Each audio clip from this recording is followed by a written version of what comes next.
Jusqu'à 13h, Côte-Nord. Attitude. Côte-Nord. Côte-Nord. Attitude. Bon jeudi midi tout le monde et bienvenue à notre émission d'actualité et d'affaires publiques à Pure FM. Mon nom est Jean Saint-Pierre, j'anime Côte-Nord Attitude du lundi au jeudi sur l'heure du midi au FM 94. Et mon co-animateur pour aujourd'hui, c'est le journaliste de Cogeco TV qui est avec moi. Bonjour Tommy Auger. Salut! Ça va bien Tommy? Ben oui! J'ai manqué ton émission hier soir, il y a quand même des bons sujets. C'est correct, semaine, hein? Ben oui, c'est correct, ça revient assez régulièrement. Ça, entre autres le fameux projet d'éolienne là, des Inuits et de la compagnie Boralex.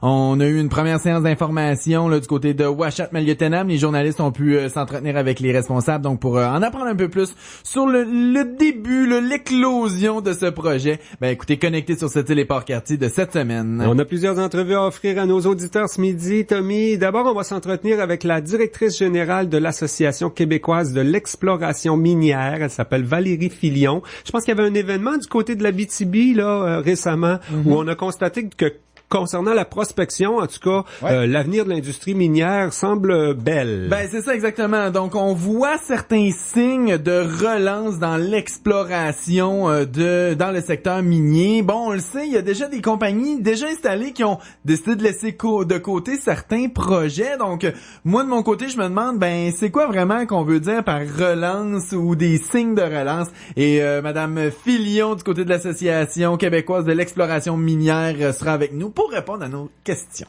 L'autre entrevue suivante, on devrait parler aussi de l'industrie minière, du fer en particulier. C'est un ancien d'ArcelorMittal qu'on appelait Québec Cartier dans le temps, bien sûr. Éric Tétrault sera avec nous. Il est maintenant président-directeur général d'un regroupement qui s'appelle Manufacturiers et Exportation du Québec. Et là, il va réagir surtout là à la nouvelle stratégie québécoise de l'exportation. Ça a été rendu public par le gouvernement du Québec la semaine dernière. Les exportations, la Côte-Nord, on est une région d'exportation. Nos principales industries, c'est quoi? Le fer, ça s'en va à l'extérieur du Québec. L'aluminium, c'est exporté. Nos pêches, le crabe des neiges principalement, ça s'en va tout aux États-Unis. La plupart de nos industries sont dans le domaine de l'exportation. Alors, si le gouvernement québécois a une nouvelle stratégie pour les exportations, ça nous intéresse et on va en parler avec Éric Tétrault. On fait le point sur le Centre d'action bénévole. Hier, on mentionnait aux nouvelles que la CIS Côte-Nord était présente, investiguait, elle a mandaté un indépendant, un vérificateur indépendant pour faire le point sur la situation financière du Centre d'action bénévole de cette île. Nous, on va le faire avec le directeur général de l'organisme Le Point vers 12h35. Maurice Gagné sera avec nous pour une courte entrevue. Hier, il y avait le lancement de presse. Hey, t'étais pas là, toi? L'opération Nez Rouge, t'as manqué ça, mon torieux? Je suis en montage, moi, les mercredis, c'est pas évident, mais je vais me reprendre pour la semaine prochaine, inquiétez-vous pas. La mascotte était là, mon ami. Le président d'honneur, c'est Régent Porlier, sera avec nous en entrevue, de même que Kalua Henley qui a pris en charge toute l'organisation de la première édition d'Opération Nez Rouge chez nous à cette île. On parle des services, mais surtout des activités qui s'organisent pour les personnes vivant avec un handicap, notamment un spectacle de magie très bientôt avec Dominique Leclerc et Annie Tremblay du Centre Caméléon et du module d'épanouissement à la vie de cette île. Nos personnes vivant avec un handicap ont toujours plein de belles activités, entre autres la fête de Noël, ça c'est toujours grandiose avec le module. On va en parler en fin d'émission Côte-Nord Attitude, mais avant cette série d'entrevues sur nos ondes, ce qu'on vous propose à l'instant, c'est un bulletin d'information régionale. Actualité Pure FM. Mentionnons d'abord que le Centre d'action bénévole de cette île fait surtout face à un manque de liquidité. Le directeur général Maurice Gagné assure que l'organisme et l'ensemble des services offerts à cette île vont passer à travers cette crise financière. Le CIS Côte-Nord a demandé à une firme indépendante de faire le point sur la situation financière de l'organisme. Le CAB reçoit plusieurs subventions de différents ministères pour son budget annuel de près de 600 000 $. Le directeur Maurice Gagné explique le contexte de l'intervention du CIS Côte-Nord. On a fait un déficit l'année dernière. On a mentionné au mois de juillet qu'on procédait à des mesures de restructuration. On a fait des mises à pied. Le centre de bénévolat Manicouagan qui a fermé. Donc c'est tout ça ensemble, c'est tous des éléments qui ont mis un peu tout le monde en mode panique. C'est ce qui a amené le CIS à dans le fond, procéder à un diagnostic organisationnel. Le Centre d'action bénévole de cette île prévoit maintenir tous ses services aux personnes vulnérables et aux aux aînés. Selon Maurice Gagné, le CAB attend des remboursements de taxes et des subventions qui viendront régler le problème de liquidité. Bon, ben moi j'y vais avec les technologistes médicales de l'APTS, donc l'Alliance du personnel professionnel et technique de la santé et des services sociaux du CI3S de la Côte-Nord. On tiennent une manifestation ce midi devant l'hôpital Le Royer à Baie-Comeau pour dénoncer l'absence de consultation dans la mise en œuvre du projet Optilab. Depuis le début, nos membres sont tenus à l'écart des décisions, indique Sylvain Serrois, porte-parole de l'APTS. L'APTS de la Côte-Nord ne croit pas le ministre lorsqu'il dit que sa réforme n'aura aucun impact sur les services. Selon l'APTS, dans sa formule actuelle, le projet prévoit transférer 70% des analyses des laboratoires de la région vers Chicoutimi. Rappelons que 82 technologistes médicales sont en poste sur la Côte-Nord. À cette île, Tommy, il faut faire attention à la mort au rat. Il y a une citoyenne de cette île qui a découvert mardi matin des boulettes de viande hachée avec du poison à rat sur son terrain. Propriétaire de 2 chiens, elle a porté plainte à la SQ. La dame avait trouvé en octobre plusieurs petits morceaux de ce qui ressemblait à de la pâte à modeler rouge sur son terrain. Lorsqu'elle a découvert le même genre de pâte dans de la viande hachée fraîche, elle a vite apporté le tout à la clinique vétérinaire sept-îlienne qui a identifié le poison qui peut être mortel pour un chien. La Sûreté du Québec a questionné le voisinage. Selon le porte-parole de la SQ, Jean Tremblay, il n'y aura pas d'accusation dans cette affaire. Le propriétaire de l'entreprise L'Ami Chien de cette île, Stéphane Marchand, dénonce toute tentative de tuer un chien. Il recommande aux propriétaires de chiens à cette île d'être vigilants ces jours-ci. Toujours dans le dossier du projet Optilab, le maire de cette île s'inquiète des délais qui ont explosé pour certains résultats et traitements en santé. Régent Porlier s'insurge aussi contre le projet Optilab qui réduirait le travail en laboratoire à l'hôpital de cette île. Ancien membre du comité de vigilance lors de la création d'un seul centre intégré de santé pour la Côte-Nord, Régent Porlier invite le conseil d'administration du CI3S présidé par le conseiller Denis Mius à intervenir. J'ai hâte de connaître leur position sur Optilab et les délais actuels pour certains soins, affirme le maire Porlier. Une chirurgienne de l'hôpital de Sept-Îles a critiqué cette semaine dans une lettre ouverte à la presse le nouveau contexte dans le réseau de la santé qui ajoute des délais, notamment pour les résultats des biopsies. Elle compare la situation lors de son arrivée à Sept-Îles en 2009 à celle en 2016 pour conclure en des délais démesurés aujourd'hui. Parlant du maire Régent Porlier, il agira comme président d'honneur de la toute première édition de l'opération Nez Rouge. Il ne doute pas de l'utilité du service. On l'écoute. Avant, c'était la Fée des Étoiles, hein, puis je l'ai utilisé à quelques reprises, mais j'ai aussi été accompagnateur. Donc, je doute aucunement de l'utilité d'un organisme comme celui-là. Le temps des fêtes, on sait, c'est un temps qui est festif. Les gens en profitent, ont du plaisir, puis c'est bien correct. Il faut en profiter, mais il faut surtout avoir la responsabilité de dire, regarde, je prends pas ma voiture. La première édition de l'opération Nez Rouge à Sept-Îles prendra la forme de 14 soirées de raccompagnement entre le 25 novembre et le 31 décembre. Les profits seront versés à des associations sportives qui œuvrent auprès des jeunes. Le comité organisateur du festival Vieux Camp en Fête a proposé un plan de redressement aux fournisseurs encore impayés de l'édition 2016 et au conseil municipal de Sept-Îles. Il demande aux élus d'endosser un prêt de 60 000 $ pour contribuer à payer les fournisseurs de l'édition déficitaire de 2016. Wayne Malouin a remplacé Jonathan Martel à titre de président du conseil d'administration. Il s'est dit confiant d'obtenir l'appui de la ville et le soutien de la population pour assurer le retour du festival l'an prochain. Vraiment, le plan est solide. Parce que les élus aussi, sont très conscients là, que ce festival-là existe depuis 23 ans. Ils veulent aussi, je crois qu'il y a d'autres éditions. C'est à nous vraiment là de faire nos devoirs puis de présenter un plan solide. Puis c'est ce qu'on est allé faire.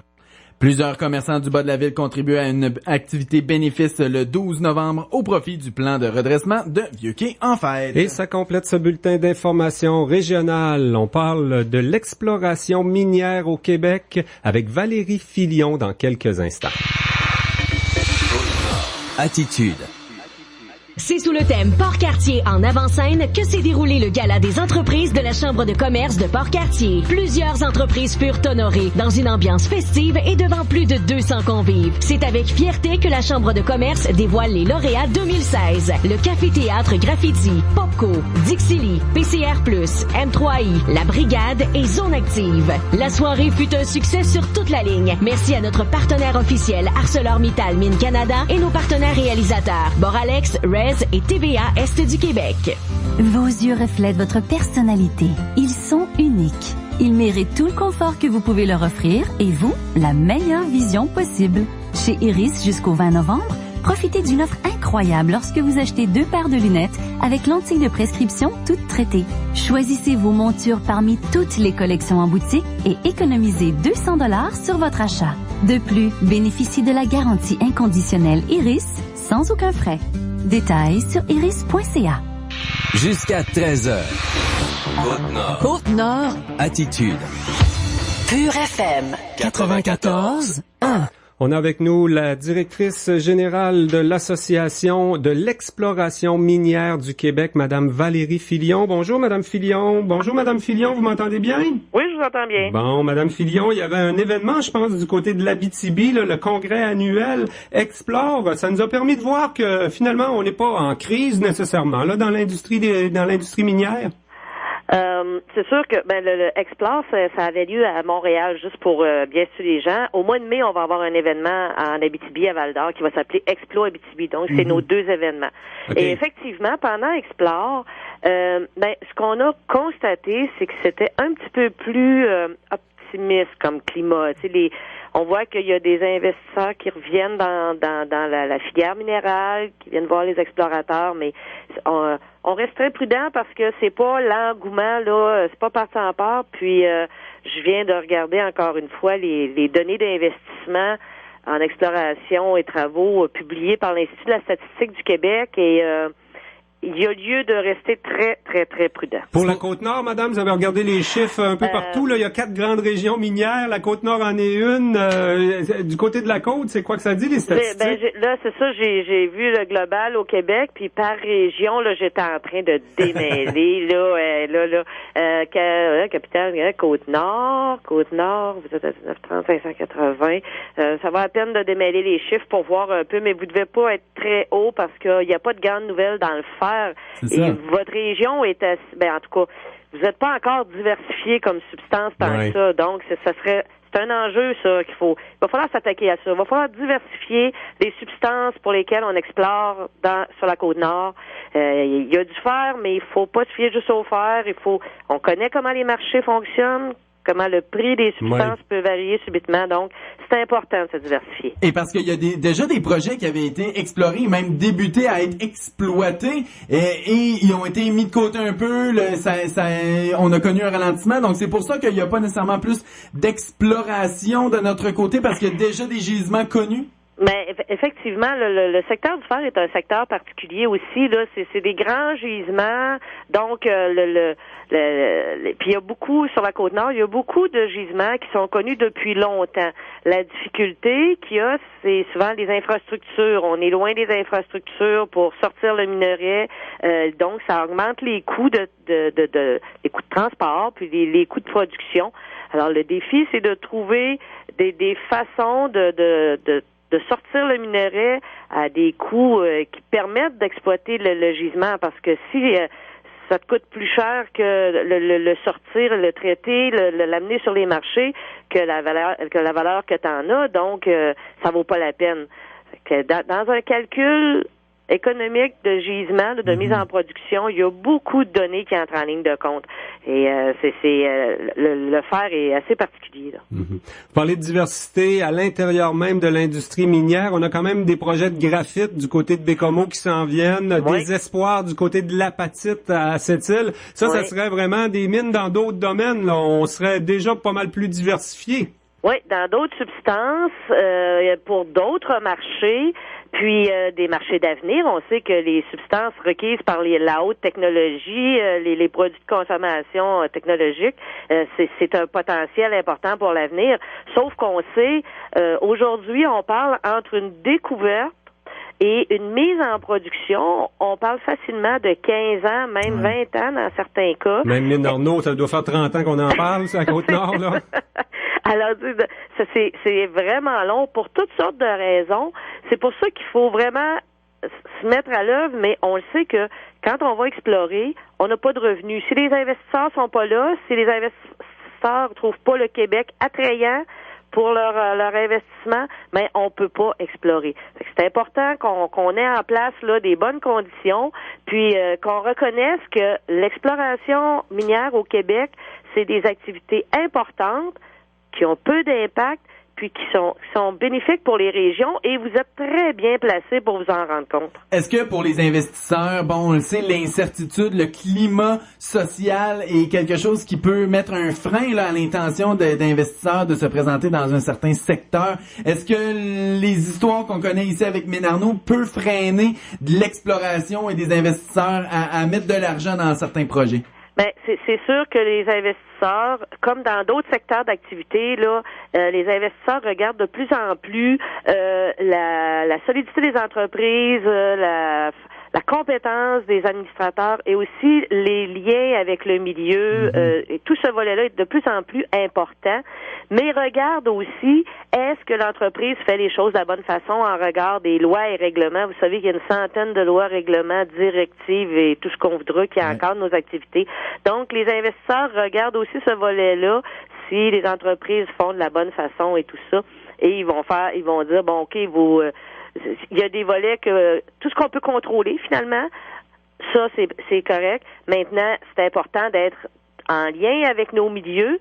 Puis ce qui est intéressant de voir, c'est que en décembre 2013, quand on a fini la révision de la loi sur les mines, il y a des nouvelles dispositions dedans qui vont nous amener plus loin dans ce volet-là de relation à la communauté, aux municipalités, et parce qu'il y a des obligations dès le premier début des travaux, lorsqu'on reçoit nos titres pour avoir le droit d'aller explorer, on doit contacter la municipalité, les gens et tout ça. Donc, il y a des nouvelles dispositions là-dedans. Je vous dirais que c'était déjà commencé, mais maintenant, c'est dans la loi. Donc, on fait les choses comme il se doit, on crée des liens avec les communautés aux alentours et dans le fond, le but, c'est d'être capable de faire des projets puis que tout le monde en profite. Faut pas se mettre la tête dans le sable, c'est à l'international que ça se passe. Les investisseurs sont à l'international, les compagnies souvent viennent de l'international pour venir s'implanter ici ou pour venir explorer ici sur nos territoires. Quel est le signe principal qu'on envoie ici au Québec et même sur la Côte-Nord? Quel est le signe principal pour lesquels on attire les gens ou sur lequel on devrait miser pour attirer les gens ici? Il y a un facteur important là, dans ce que vous venez de dire qu'il faut démystifier. Les compagnies d'exploration au Québec, c'est des PME et ce sont des entreprises québécoises. Et donc, je parle pas des grands producteurs, là, surtout dans le secteur du fer, mais même de plus en plus, c'est des entreprises québécoises, c'est des Québécois qui travaillent là-dedans. Et puis, c'est pas des grosses entreprises. Pour faire les travaux sur les projets, ils vont donner des contrats de forage à des entreprises de forage qui sont purement québécoises, des professionnels québécois. Donc ça, il faut vraiment en être conscient, puis il faut reconnaître ce fait-là. Notre compétence est reconnue à la grandeur du monde. C'est nous qui allons à l'extérieur faire des travaux d'exploration et de forage, puis ça, c'est positif pour nous, là. Il faut le reconnaître, puis on est bon là-dedans, faut le dire. Mais les grands de ce monde qui donnent c'est eux qui donnent les contrats. Mais ça dépend, parce que en exploration minière, on n'est pas en production, là. Ouais, on développe, on est au tout début, on n'a pas de revenus, on va convaincre les investisseurs qu'on a un bon projet, une bonne géologie, un bon potentiel, des bons professionnels qui travaillent là-dessus. Donc, il faut c'est vraiment là du C'est là-dessus qu'il faut miser, dans le fond, de dire qu'on a de l'expertise, on a des gens compétents ici, souvent peut-être là à des coûts très, très avantageux. Mais c'est sûr que on l'a très bien vu dans les périodes là où ça part et le cycle, on est dans les cycles haussiers là, on voit là que les salaires augmentent, puis là à ces moments-là, on se compare beaucoup à l'Australie, l'Ontario, et là on dans ces périodes-là en cycle haussier, on voit que les salaires augmentent, mais pour tous. Là, on est dans une période depuis 4-5 ans beaucoup plus difficile. Il y a beaucoup de professionnels du secteur qui n'ont pas d'emploi. Et donc, c'est pour ça qu'on dit que quand le climat s'améliore, mais c'est à plusieurs niveaux qu'on le voit. On voit là que les compagnies d'exploration cherchent des géologues pour faire les travaux parce que tu n'as pas le choix. Il faut que tu aies des professionnels membre d'ordre professionnel reconnu pour signer puis faire des travaux, superviser les travaux.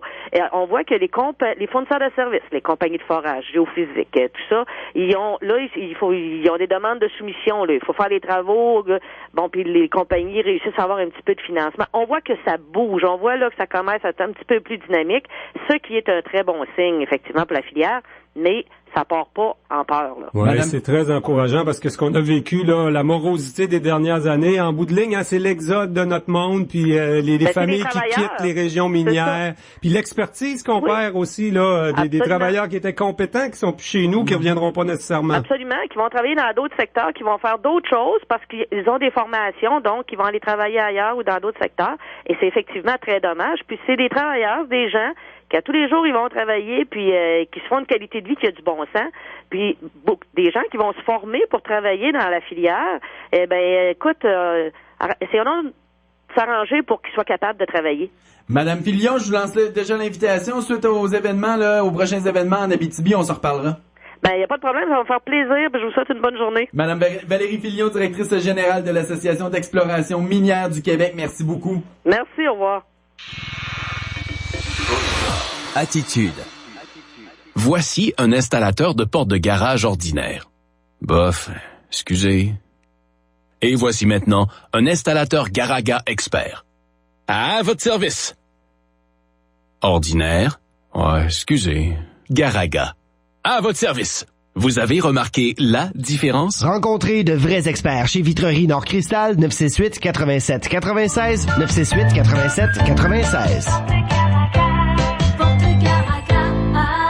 Popco vous présente le Salon de l'emploi de Port-Cartier, jeudi le 3 novembre de 9h à 20h à l'Agora du complexe récréatif et culturel. Plusieurs outils seront mis à la disposition des chercheurs d'emploi, kiosques d'employeurs, babillards d'emploi cachés, exposition de machinerie et visites industrielles, en plus de la présence des centres de formation professionnelle et technique et d'organismes de soutien à l'employabilité et à l'entrepreneuriat. Entrée et halte garderie gratuite. Informations au 88 766 80 47. Présenté en partenariat avec Emploi Québec et Gros Prémabec. Côte-Nord. Attitude. Pure FM 94.1. Eh bien, après cette entrevue avec Madame Filion de l'Association des exportations minières au Québec, on va parler encore d'exportation, l'exploration minière plutôt. Ouais. Mais là, on s'entretient avec le président, directeur général de Manufacturiers et Exportations du Québec, Monsieur Éric Tétrault, un gars qui connaît bien la Côte-Nord, qui a été plusieurs années à l'emploi de Québec-Cartier, ArcelorMittal, Mines Canada. Bonjour, Monsieur Tétrault. Bonjour à vous, comment allez-vous? Monsieur Tétrault, votre organisation, peut-être d'abord rappeler ce que c'est, là, Manufacturiers et Exportateurs du Québec. C'est un regroupement qui est relativement nouveau quand même. Ouais, en fait, c'est un regroupement qui comprend 1200 membres au Québec et qui, en fait, pourrait s'appeler Conseil de l'industrie québécoise. On comprendrait peut-être un petit peu mieux ce qu'on fait. Alors, on représente l'industrie, que ce soit l'industrie lourde, comme celle sur la Côte-Nord, ou le petit manufacturier de portes et fenêtres à Saint-Jean. Et 85% de nos membres, comme notre nom le dit, 85% de nos membres exportent. Bon.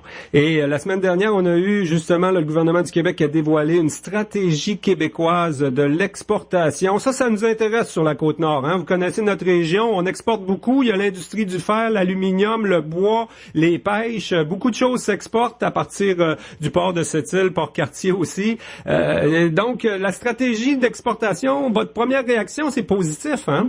Oui, là, bien sûr. Ma première réaction est positive parce que la stratégie en elle-même est bienvenue. Le Québec, à mon point de vue, s'il veut s'enrichir puis s'il veut assurer la croissance de son économie dans les prochaines années, doit devenir un exportateur. Pas seulement un exportateur, mais un exportateur de classe mondiale. Nous avons la chance de le devenir avec les traités de libre-échange que le Canada signe.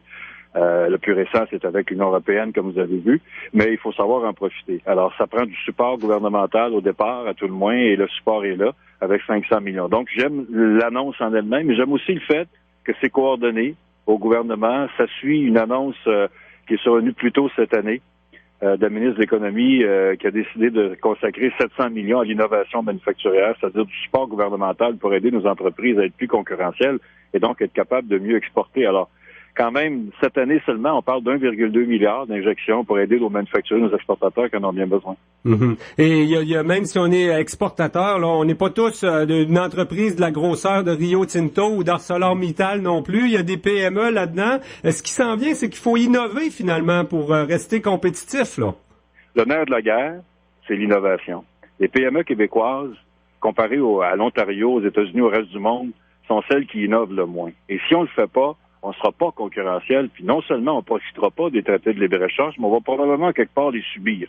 Parce qu'il y a des gens qui viennent d'ailleurs. Quand on va commencer à se battre avec les Allemands sur la qualité puis l'efficacité de nos chaînes de fabrication, là, vous allez voir qu'on va être des ligues majeures avec ces gens-là. Ouais. Et donc, ça a été longtemps, je pense, au Québec, un souhait que l'on devienne plus compétitif comme entreprise. Ça devient, à mon sens, une obligation, d'où le support gouvernemental.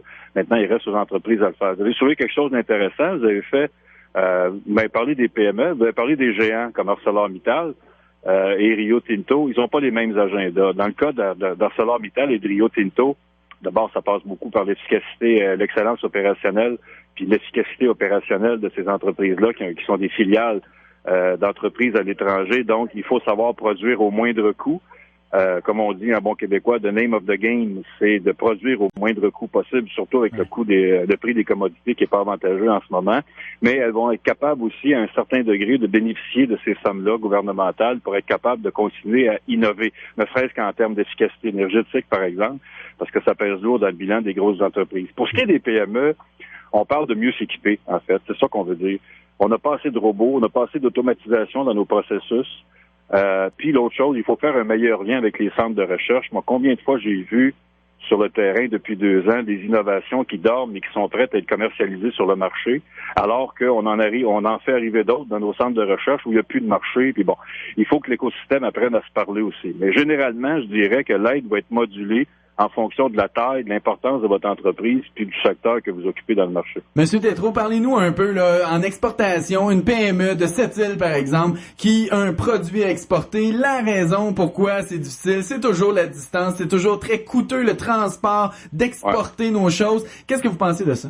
Ben, c'est ça. Quand je dis pas concurrentiel, c'est que quand on calcule l'ensemble des coûts, on voit qu'on est désavantagé. Alors, si vous êtes à Sept-Îles puis vous savez d'avance que pour exporter en Europe, votre coût de transport va être plus élevé que celui qui fait le même produit que vous, mais qui est en Espagne. Vous avez besoin de le produire à moindre coût que celui qui est en Espagne. Ou alors, vous prenez l'autre avenue. Ce que vous faites à ce moment-là, c'est que vous décidez de faire un produit qui sera pas moins cher, mais qui va être meilleur, et qui va s'adresser à quelqu'un d'autre sur le marché. Puis en passant, trouver des nouveaux marchés, ça fait partie aussi de vos stratégies d'innovation. Alors, voyez un peu toute l'ampleur du travail qu'on a à faire, là. Généralement, ce qu'on dit dans l'industrie qui est bien accepté, c'est que le Québec a à peu près une vingtaine d'années de retard à rattraper dans les 3 prochaines années pour être un leader mondial là-dedans. Je pense qu'on peut y arriver, mais il y a beaucoup de travail en avant de nous. Mais dans le fond, votre réaction nous dit que le gouvernement a compris les messages qui ont été passés depuis 2-3 ans par des associations comme la vôtre, sans doute, là, parce qu'on répond bien. Entre autres, on a identifié la commercialisation. Ça aussi, c'est un peu le nerf de la guerre. Pour se développer, il faut être connu, puis il faut les faire connaître, nos produits. Savez-vous ce qui me fâche? Oui, en passant, vous avez tout à fait raison. Ce qui me fâche, ça fait 2 ans, moi, que je suis chez les manufacturiers exportateurs. J'ai effectué au-delà de 150 visites de plancher. J'ai pris des bonnes habitudes chez ArcelorMittal que j'ai pas lâché. Et je sais que la valeur est dans les opérations quotidiennes des entreprises. Et quand je rencontre les gens, ce que je vois, c'est que on fait d'aussi belles choses, sinon de meilleures que les Américains, mais qui se vendent donc mieux que nous, les Américains. Et souvent, ils vendent de la scrap. Excusez-moi de le dire en termes singuliers comme ça, mais je trouve qu'on fait de meilleures choses au Québec. Nous avons donc de la misère à être capable de les vendre.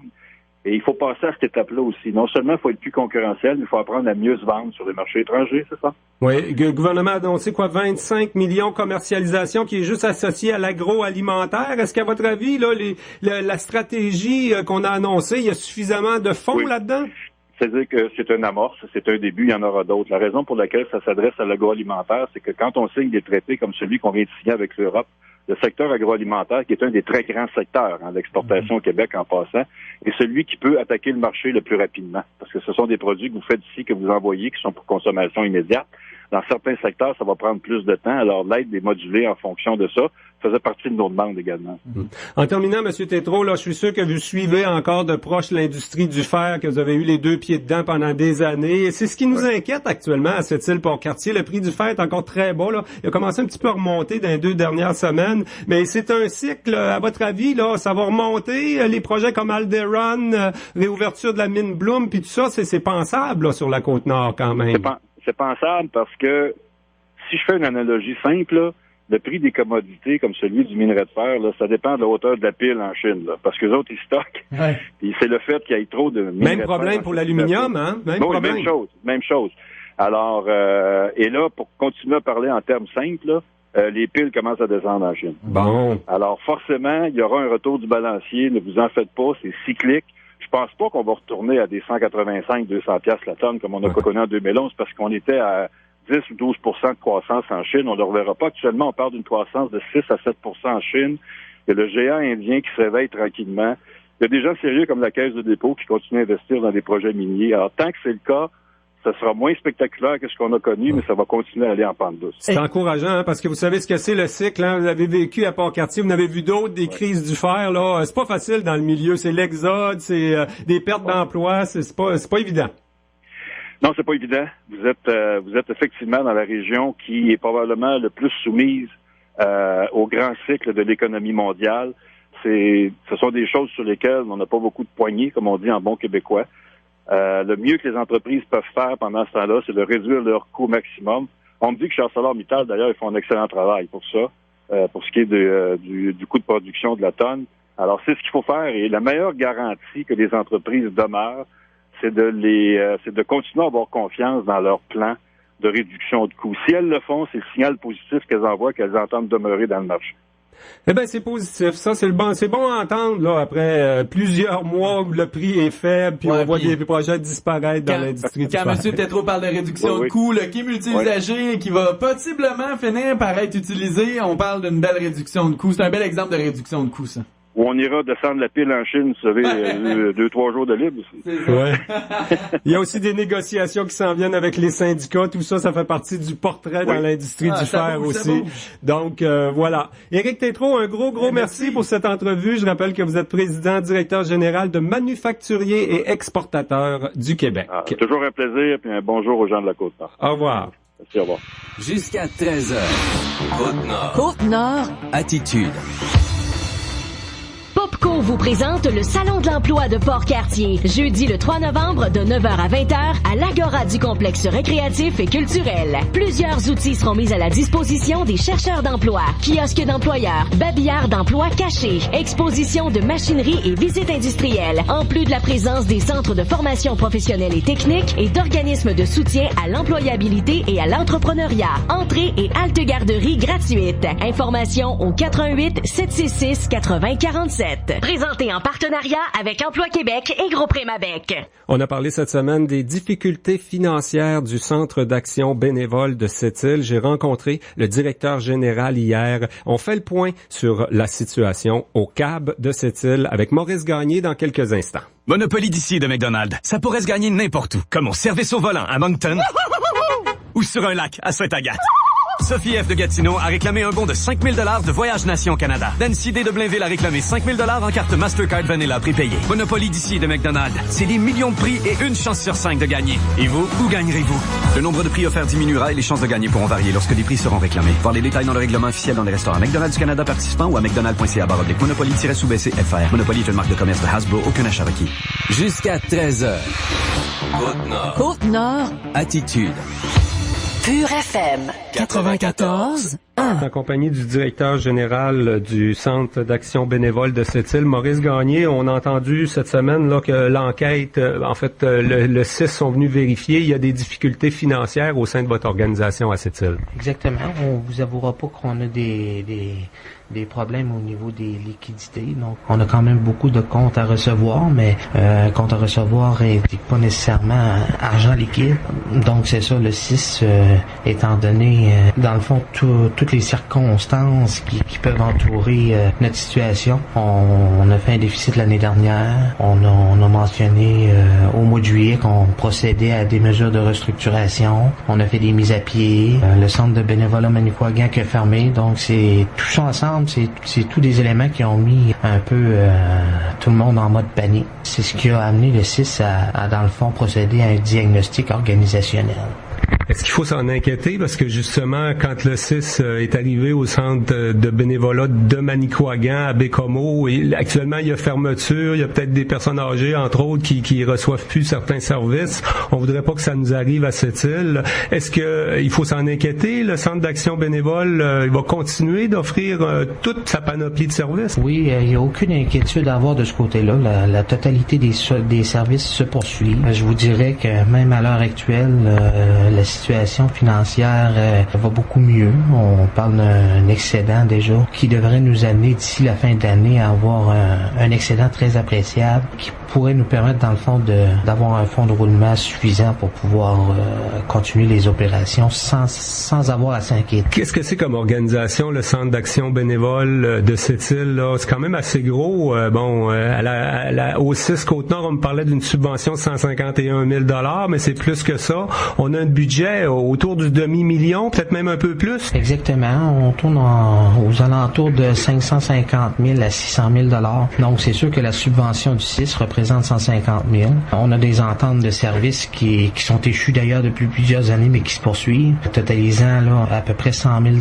Différents partenaires. Donc, on a le ministère de la Sécurité publique, le ministère de la Famille, le ministère des Aînés, le Centre local d'emploi, Centraide. Donc, c'est vraiment des partenaires importants qui, au cumul, sont aussi importants, sinon plus, que la subvention qui nous est donnée par le CIS. Parce que c'est pas tous des bénévoles non plus, là, la popote roulante, les gens qui vont donner des services de transport, des choses comme ça, là, aux aînés puis aux gens en difficulté à cette île. Il n'y a pas juste des bénévoles, vous avez plusieurs employés pour faire le travail, là. Exactement. À l'heure actuelle, on parle d'une dizaine d'employés, là. Bien sûr qu'il y en a plusieurs qui sont subventionnés, mais je vous dirais que présentement, ça va bien. Puis le CAB, donc, c'est là pour rester. Je pense qu'il y a déjà eu une période un petit peu plus creuse là, de tutelle et tout ça.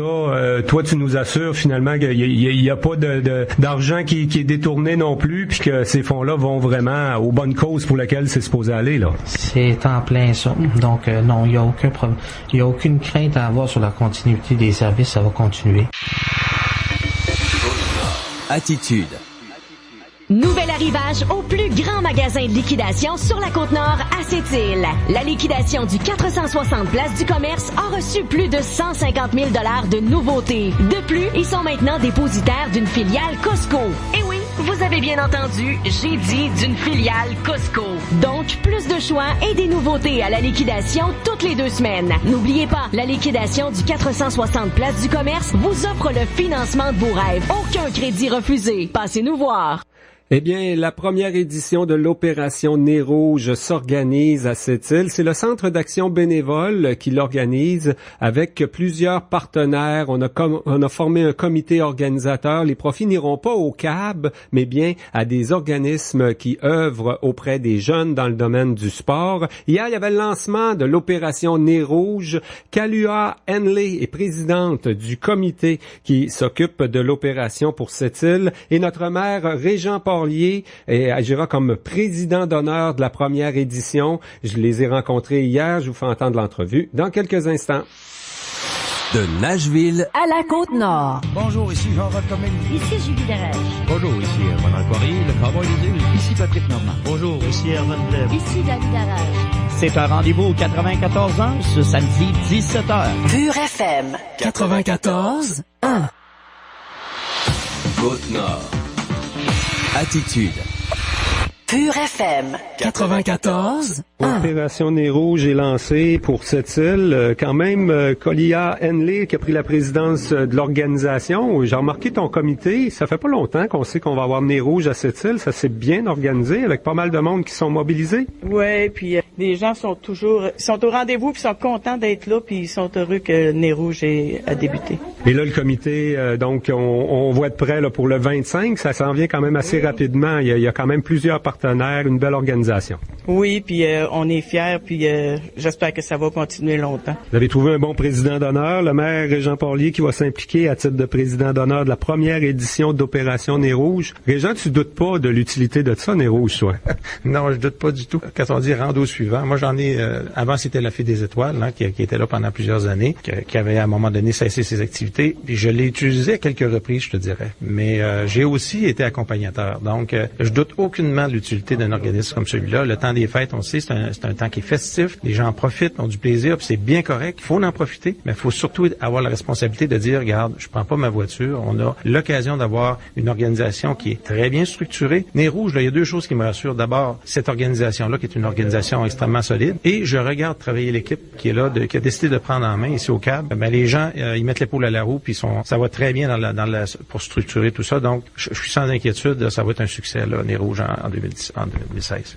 Et là-dedans, en tout cas, moi, j'ai connu un peu l'organisation vers la fin de la Fée des Étoiles. Là, c'est les énergies bénévoles qui commencent à être dures à mobiliser. On pense pas qu'on va avoir ce problème-là du côté du CAB là avec Nez Rouge. Ça prend des bénévoles. Là. On parle d'une 50aine de bénévoles par soir. C'est du monde, ça. Oui, c'est du monde, mais on n'est pas inquiet. On va avoir nos bénévoles, puis les gens sont généreux, puis dans le temps des fêtes encore plus. Les partenaires, on a vu quelques entreprises là s'engager, entre autres les gens d'Olivier Ford, de la SAQ qui est derrière vous autres. Est-ce que là, on a une opération Nez Rouge qui va revenir chaque année à cette île-là? Oui, puis pour les 3 prochaines années sûres, puis on va s'organiser pour que ça continue après aussi. Les gens l'ont peut-être senti. Fée des Étoiles, ça marchait bien. Peut-être la dernière année, c'était plus dur de recruter, mais on a quand même été 2-3 années qu'on n'avait pas de service à cette île-là. C'était moins le fun. Moi, je vais t'avouer, je pense qu'il y a un élément là qui est important dans ça. Les gens s'inscrivaient beaucoup par organisation. Hein? Nous autres, chez Hydro-Québec, on avait monté une équipe. Et il faut s'assurer de donner la chance à tout le monde de participer dans des soirées intéressantes, que je peux dire. Des soirées où il y a moins d'activités.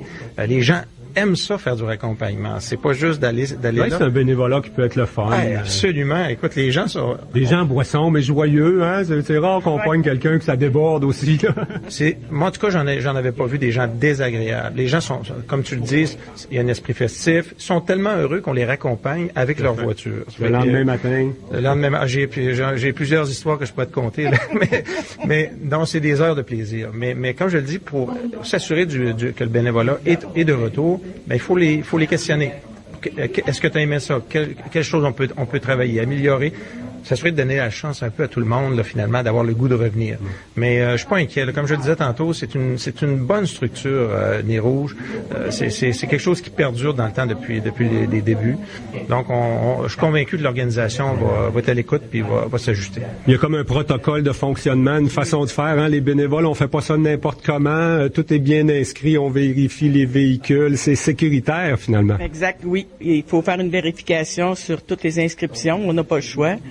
C'est une norme, puis c'est bien parce que c'est la sécurité des gens qu'on raccompagne aussi. Là, c'est le centre d'action bénévole à cette île qui a eu comme l'entente avec Nez Rouge. Maintenant, les profits, ça va aller davantage vers des organisations qui s'occupent de nos jeunes? Oui, ça va aller contre les organisations de jeunes puis de sport. Tout va être redistribué, le montant global. Ça, c'est un choix, là. Les profits, ça peut quand même être quelque chose d'intéressant pour le milieu, là. Oui, ça aurait pu rester même à l'organisme même, mais nous, on a décidé de l'offrir pour les jeunes. Et là, en fait, on a été capable d'organiser. Ce qu'on va offrir, là, c'est 14 soirées à partir du 25 novembre jusqu'au 31 décembre. C'est ça qui sera l'offre cette année de Nez Rouge. Exact. Puis, pour un début, je trouve que c'est bien, là, mais c'est sûr que... les vendredis, oui, les samedi. Les soirs où il y a des gros parfaits, ça file. Fait que c'est sûr que si on pourrait faire plus, on va le faire, mais pour l'instant, c'est les dates. En même temps, il y a comme un autre rôle autour de ça. Hein, Opération Nez Rouge, on fait beaucoup de sensibilisation. Il y a même des activités d'ici le 25 novembre. C'est pas juste offrir leur accompagnement, c'est encore là passer le message hein, que l'ivresse au volant, ça n'a pas d'allure. Oui, exact. Il y a de la prévention, puis on va même dans les écoles pour partir sans déraper. J'ai 2 personnes qui vont dans les écoles pour pour donner l'information. Régent, à cette île, on est content d'accueillir une organisation comme ça, qui a une belle réputation quand même. Nez Rouge, ça a été fondé là par des gens de l'Université Laval, qui a une mission derrière ça, qui est sympathique aussi, là, un message qu'on veut passer à notre monde partout au Québec. Oui, puis tu sais, c'est peut-être souvent qui va faire la différence, de prendre ta voiture, pas prendre ta voiture. Quand tu as un service qui est là au rendez-vous, des fois, c'est la petite étincelle qui te manque, là, parce que, tu sais, on sait qu'il y a bien des gens qui hésitent à prendre leur voiture. Fait que durant cette période-là, moi, je suis convaincu que les gens disent, bon, mais le service, il est là, ils vont venir me chercher, ils se cassent pas la tête, un petit appel et c'est réglé. Donc, ça va combler, ça comble un vide, là, qui était là depuis la Fête des Étoiles, puis c'est très bien. Il y avait le lancement aussi au national, l'opération Nez Rouge. Je vois qu'on est la 62e ville au Québec à pouvoir offrir le service. On s'ennuyait pas de ça quand on avait fait des étoiles, mais quand même, depuis quelques années, on se sentait peut-être délaissé, là. On était pas sur la liste de Nez Rouge. Oui, puis ça va continuer de faire des petits, là. Tu sais, avec tout ce qui vient, conduire en boisson aujourd'hui, là, il y a beaucoup de risques associés à ça. On le sait, on le voit, là, il y a même des dossiers criminels qui s'ouvrent, là, les gens prennent leur voiture en boisson, puis il peut arriver toutes sortes de choses. Plus personne n'a les moyens en 2016 de dire je prends ma voiture en boisson. Donc, d'avoir cette possibilité-là, ça vient répondre à un besoin criant. Je suis convaincu de ça. Puis ça tombe d'appoint. Puis je suis convaincu avec l'équipe que les gens vont s'assurer de la pérennité de l'événement aussi. Puis c'est pas une petite organisation, comme je le disais tantôt, là, c'est national. Là, tu sais, quand tu as une structure comme ça qui est là à l'arrière, qui va te donner un coup de pouce, j'ai vu les gens, moi, qui ont participé. D'abord, il y a eu un congrès. Les gens ils sont allés au congrès, s'assurer de bien comprendre la dynamique de Nez Rouge. Mais il y a un accompagnement là qui est complet. Ça fait que j'ai aucune inquiétude. Là, on est en voiture, comme on dit. Kalua Henley, en terminant, on peut les remercier. Hein, les partenaires, c'est un peu grâce à eux autres que ça se concrétise. Les bénévoles aussi qui vont donner le nom dans les prochaines heures. Là, c'est bravo à tout ce monde-là si on peut avoir Opération Nez Rouge. Bravo à vous autres aussi qui vous êtes impliqués rapidement au comité organisateur. Oui, certain, bravo, parce que sans ces gens-là, nous, on serait rien. Là. Il y a des partenaires qui sont engagés à long terme là-dedans aussi. Là, j'ai des partenaires pour 3 ans, puis on est pas mal fiers, puis ces partenaires-là, on leur dira jamais assez merci. Tantôt, t'en as nommé 2, là, Alouette. Il y a aussi Desjardins, il y a Alouette, Tata Steel, les Olivier. Olivier, oui. La Société de l'assurance automobile. La Société de l'assurance automobile. Oui, on est bien... Il y a même déjà une belle vanette. Je sais pas si tu l'as vu en arrivant. Ben oui, là. Déjà, on est déjà équipé d'un véhicule pour les bénévoles, entre autres. On est quand même bien ferré.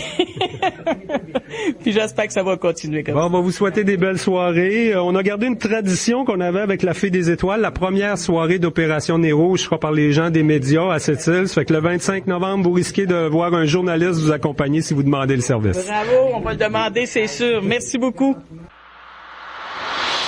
Côte-Nord. Attitude. Les douces soirées Pure FM. Allô, c'est Valérie. Du lundi au jeudi dès 19h, je vous invite à entrer avec moi dans les douces soirées Pure FM. On savoure ensemble les meilleures balades. Viens-tu danser un beau grand slow?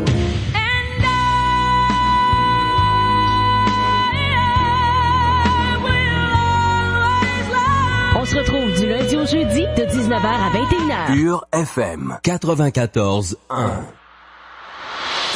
Côte-Nord. Attitude. Pure FM 94.1. On va parler des activités, plusieurs activités qui s'organisent pour nos personnes vivant avec un handicap à cette île. J'ai avec moi Annie Tremblay qui est présidente, je pense, ou directrice. En tout cas, s'occupe du module d'épanouissement à la vie, un organisme qui a plusieurs années d'existence et de l'expertise auprès de nos personnes vivant avec un handicap. Et un organisme beaucoup plus jeune qui s'appelle Caméléon. Dominique Leclerc est avec nous également. Bonjour, mesdames. Bonjour. Tiens, on va commencer par le plus vieil organisme, là. Le module s'est établi. Ouais. Vas-y de même, reste poli, puis vas-y de même. J'ai pas dit la plus vieille. Non, j'ai dit de rester poli. L'organisme. Ah là, il va me donner des chaleurs. Ça fait quand même une quarantaine d'années, le module. Vous avez pas fêté 40 ans, à un moment donné? 40 ans, c'était 72 ans aujourd'hui. Oh, c'est ça. C'est le plus vieil organisme qui a encore pignon sur rue. Ça fait 45 ans, ça. 72, ça va faire 45 ans. C'est un bon bail. Puis vous avez toujours la même mission, finalement. C'est de défendre les droits, pas juste d'organiser des services puis tout ça. C'est de défendre les droits des personnes handicapées. Disons qu'il y avait peut-être plus d'ouvrages à défendre les droits il y a 40 ans qu'aujourd'hui. Oh, il y en a encore, par exemple. Oui, je suis d'accord avec vous parce que là, on a défendre les droits, ça va toujours être là, puis ça va toujours exister parce que c'est comme c'est une personne à part entière, puis il faut faut être là pour s'en occuper. Puis quand on fait des activités, ben, c'est surtout des activités de sensibilisation auprès de la population, là, sous forme de semaines québécoises. Il y a 2 grandes semaines québécoises. Qui est celle de la déficience intellectuelle, puis celle des personnes handicapées. Puis il y a la grande journée mondiale aussi des personnes handicapées le 3 décembre prochain. Oh! Oui. Donc, c'est la journée mondiale. Puis pendant le 3 décembre, nous, on fait notre fête de Noël, qui est notre 33e fête de Noël cette année auprès des personnes qui Ça, c'est un beau moment dans l'année pour les personnes handicapées. Je trouve, je l'ai suivi à quelques reprises. C'était Mme Otis qui s'en occupait là, pendant plusieurs années. Tout le monde reçoit un cadeau. La Fée des Étoiles, la vraie, là. Ouais, elle est là. Le vrai Père Noël sont là aussi. Oui, parce c'est que toujours une très belle soirée, ça. Voilà, parce qu'on fait toujours notre commande du Père Noël un an d'avance pour être sûr qu'il arrive. Parce que nous, c'est les premiers. Hein, c'est ça. À part le Noël du campeur, c'est vous autres tout de suite après. Annie, aujourd'hui, tu dirais nos personnes vivant avec un handicap à cette île-là sont relativement bien, la qualité de vie, il y a toujours des choses à améliorer, il y a peut-être encore des préjugés qu'il faudra toujours défaire, mais en général, en région, nos gens sont bien, non? En région, oui, les gens sont bien. Nous, comme le module d'épanouissement à la vie, on travaille sur la table de l'accessibilité avec la ville de cette île, mais il y a encore du travail à faire parce que. Mais le pire, c'est l'hiver. Ensuite, la deuxième problématique, c'est les trottoirs. Oui. Ils sont toujours dans le bas de la ville, brisés, là, c'est incroyable. Il y a des places là, sur un coin de rue, il y a une descente, t'arrives pour monter à l'autre coin de rue.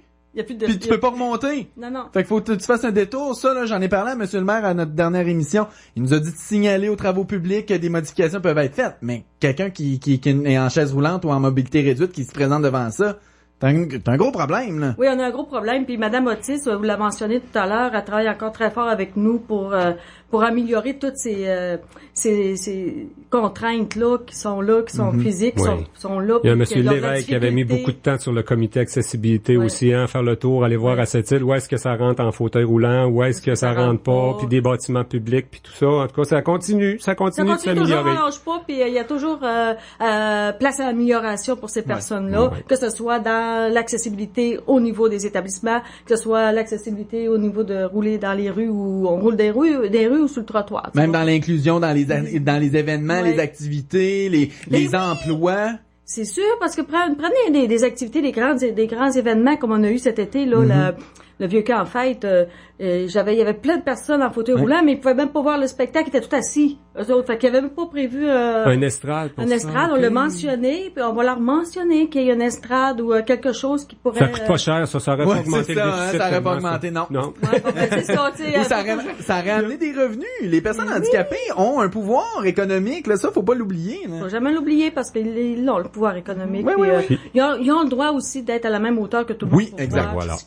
Ils ont les mêmes droits. Il y en a d'autres qui ont vu des fesses. On peut dire ça. Mais il peut avoir un avantage, au moins. Ouais.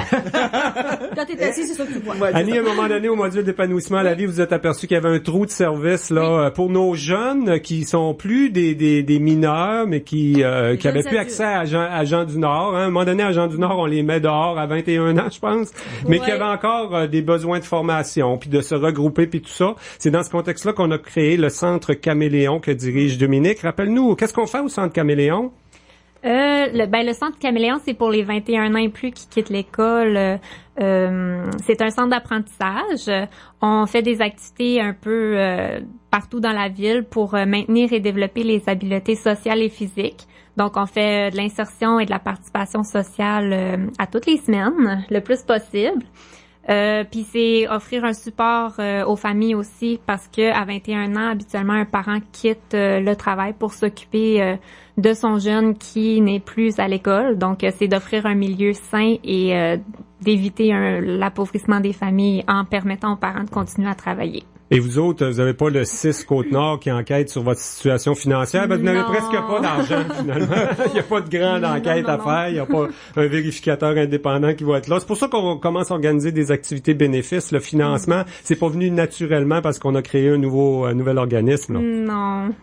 Dans le fond, il y en a un qui va avoir lieu le 10, qui est le barmaid d'un soir au Blanc Bistrot. Ouais. Moi puis Annie, on va être les barmaids de la soirée pour Caméléon. 10 novembre, c'est d'une semaine jour pour jour. Ça, c'est jeudi prochain. Est-ce que le drink est déjà choisi? Oui. Oh. C'est Annie qui l'a trouvé, en fait, parce que elle est meilleure que moi là-dedans. Décris-nous ça, Annie. Ça va être quoi, le drink? C'est toujours intéressant de savoir d'avance. Ça va être un super de beau petit drink, là, autant pour les hommes que les femmes. Alors, il va y avoir 1 once d'alcool, de rhum blanc, une demi-once de rhum épicé, servi sur glace, et aussi on complète le verre avec du ginger ale. Le ginger ale, vous savez que vous avez pas mal au cœur avec ça, hein, parce que c'est fait... le gingembre, il y a des gravoles faites avec du gingembre. Prévoit les mots de cœur. C'est ça. C'est pour ça. On n'encourage pas, mais vous pouvez en prendre quelques-uns. Oui, c'est ça. C'est ça. Et on invite tout le monde, toute la population à venir goûter à ce cocktail-là avant d'aller souper, mais vous pouvez même aussi souper au Blanc Bistrot. Ben oui. Bon, puis ça, c'est alors, jeudi prochain au Blanc oui. Bistrot. Puis dès le lendemain, à la salle communautaire de Maliotenam, ça, c'est une première sur la Côte-Nord. 5 magiciens sur scène, un gros spectacle. Ben oui, c'est un grand gala de magie organisé par le magicien Benjamin Salgado, qui a 17 ans et qui a mis sur place un gros spectacle. Très talentueux. Magie, humour, mentaliste, illusion et bien plus encore pour cette soirée-là. On fait ça pas cher, puis ça va être au profit de Caméléon. Oui, les billets sont en vente à 25$ les réguliers. Et il y a des billets VIP qui comprennent un petit goûter, une séance photo, autographe avec les magiciens. Ils ont des breuvages à offrir aussi. Ils peuvent s'asseoir dans la première rangée et avoir la possibilité d'embarquer sur scène ça, pendant le VIP, spectacle. Ouais. Oui. Wow. Et j'en profite pour annoncer une promotion dès 1h aujourd'hui, donc dans quelques minutes, jusqu'à 1h demain. Les billets vont être en vente à 20$ au lieu de 25$ aux frais du magicien. Et en fait, c'est le magicien qui a fait disparaître un 5$. Ah, bon. Hein, voyez-vous, pour qu'on puisse avoir le plus grand nombre de gens. Et ce spectacle-là de magie est offert aux gens, moi je dis de 9 ans en montant. Les gens, c'est ça, 9 ans et plus. Les enfants en bas de 9 ans, là, je pense que ça serait trop... un gros... Ben, il y a quelques tours de magie, comme le mentaliste, ils comprendront peut-être pas, mais il y a plusieurs autres surprises, donc quand même qui sont plus jeunes, c'est pas ça. Mais grave. pour pouvoir apprécier dans l'entièreté le spectacle, peut-être 9 ans et plus, mais s'il y en a des un peu plus jeunes, ils vont y trouver leur compte quand même. Puis moi, je pense que la partie la plus appréciable, la plus belle surprise de la soirée, c'est le début avec Dominique Leclerc et sa guitare. Ah oui, la fille avait amené sa guitare. Elle est invitée par les magiciens à faire de la musique. Oui, en première partie, pour accueillir les gens, prendre une atmosphère chaleureuse, je vais être sur scène avec... Chante tes compositions ou du Paul Piché, finalement? Non, c'est pas mes compos. Ni du Paul Piché. Non plus. Mais c'est ça, on a un 20 à 25 minutes avec eux autres pour en attendant les magiciens. Bon, où est-ce qu'on se procure les billets? Là, on a dit que à 20$ jusqu'à 1h demain, mais où est-ce qu'on peut les prendre? Il y en a à Caméléon, 466 C. Perrault. Puis il y en a aussi au module, au 350 rue Smith, au bureau 256. Donc, moi et Annie, on a des billets sur place si jamais ils en ont besoin. Ils peuvent appeler aussi à Caméléon au 962-1200 ou au module au 968-3022 pour réserver des billets pour nous. On peut aller les porter aussi, peu importe où sont les gens, on s'offre pour aller les porter. Et en même temps, c'est vendredi soir. C'est un vendredi soir à 19h30. Ça se passe du côté de Maliotenam. Alors, c'est autant pour la communauté autochtone que pour les non-autochtones du secteur. Oui. Toujours au profit de Caméléon. Annie Tremblay, Dominique Leclerc, un gros merci pour votre présence à Côte-Nord Attitude. Quelque chose à rajouter sur Caméléon ou le module, non? Abracadabra. Yeah. Vous serez là. Vous serez tous là. Bonne soirée de magie mercredi, bon cocktail jeudi et merci pour votre passage à Côte-Nord Attitude. Merci à vous. Tommy, on a débordé un petit peu, alors on va conclure rapidement en souhaitant une bonne fin de semaine à tout le monde. Toutes nos entrevues diffusées cette semaine à Côte-Nord Attitude seront en ligne. Demain, il y aura un lien sur le Facebook de Pure FM. Nous autres, on est les deux gars qui vous souhaitent une bonne fin de semaine, bien en avance le jeudi midi, parce qu'on sera pas là vendredi. Non, on en profite pour se reposer et à lundi. Bonne fin de journée tout le monde.